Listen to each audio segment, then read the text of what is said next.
What's up, everybody? Josh Armijo here. I hope everybody's doing good and well and stuff. I got an album review to do for you, and I'm going to be talking to you about the new album from the band Cynic, entitled Kindly Bent to Free Us. This is released on Season of Mist.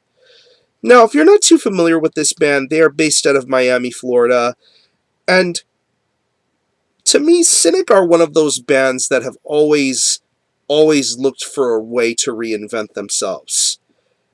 Of course, they've done so very patiently and with age and time, but Cynic have always looked for a way to reinvent themselves. Upon the earlier beginnings of this band, they had a bit of a thrashier death metal sort of influence. And then moving on to their first full-length album, Focus, you really got to hear what Cynic got really well known for. Their mixture of jazz, death metal, progressive metal, just so many different thoughts and ideas going on with that album. It was a lot to take in, but I honestly consider it an album that is definitely worthy of the praise that it gets, and another album that really set itself far ahead of its time. I really think Focus is an amazing album, and to this day it still is an amazing listen. But then there was the bit of a silence from this band. They were not together, and they moved on to do other things. Now, moving forward ahead to 2008, after an almost Rip Van Winkle-esque slumber, you have Cynic returning with Trace Air, which was pretty much an evolvement of their sound, a more mature level of growth within themselves as both musicians and people. I mean, the music just showed you the level of growth and detail that Cynic have done over the years, and that album really had a lot of memorable songs, great musicianship, beautiful vocals, just a lot of stuff that really made people talk. It made people interested in Cynic again, and Cynic are rightfully so back to making music and doing what they set out to do best. Moving forward again to 2011, they came out with the Carbon-Based Anatomy EP, which was a continuation of their growth in sound and change, which seemed to be a little bit more stripped down of sorts, but I still thought it was amazing for the new material that was being brought forth. And it only made me wonder what kind of direction they were going to continue to take for this brand new album.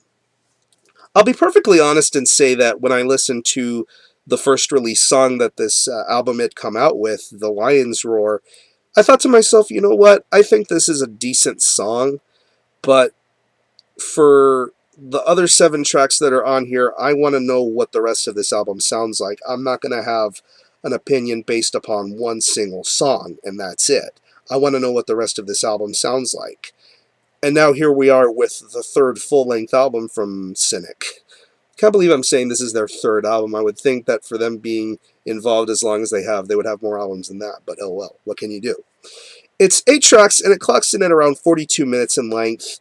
And as with the previous EP and the previous full-length Trace Air, Cynic are continuing their journey to full out change the kind of boundaries and ideas they had set forth in the past. They are a lot more grown up now. They are not the death metal band that they once were.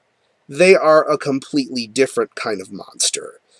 And with the 8 tracks that are on here, you definitely can see why Cynic have grown as much as they have and have continued to change the music styles that they've continued to do.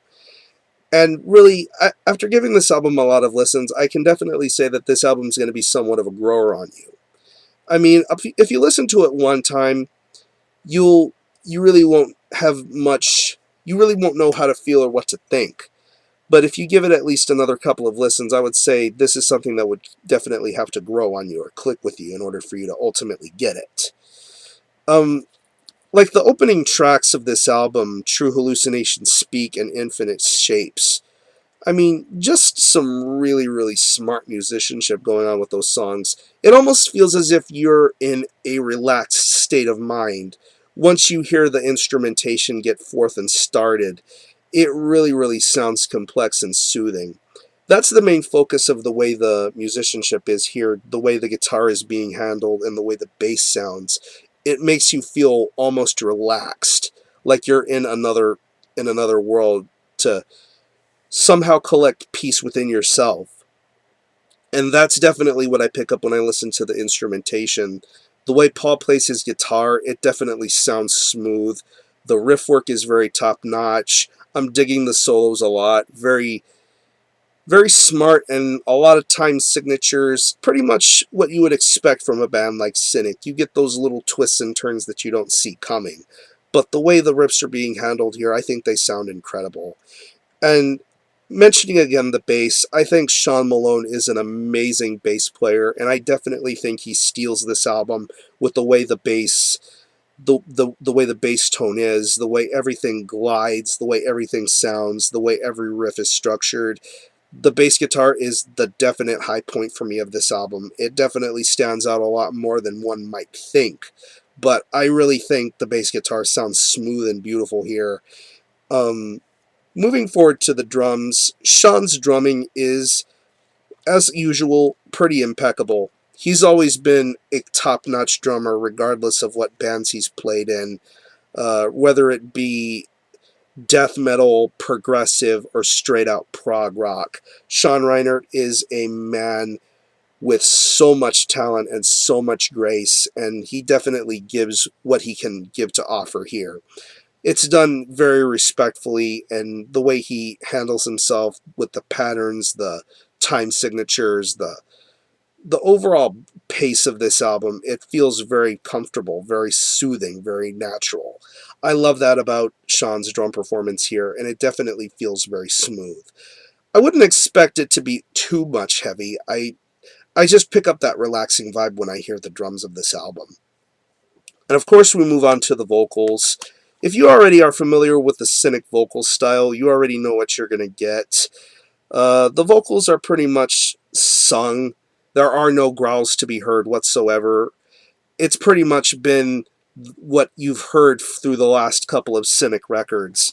Just a very high emphasis on clean singing, and just the way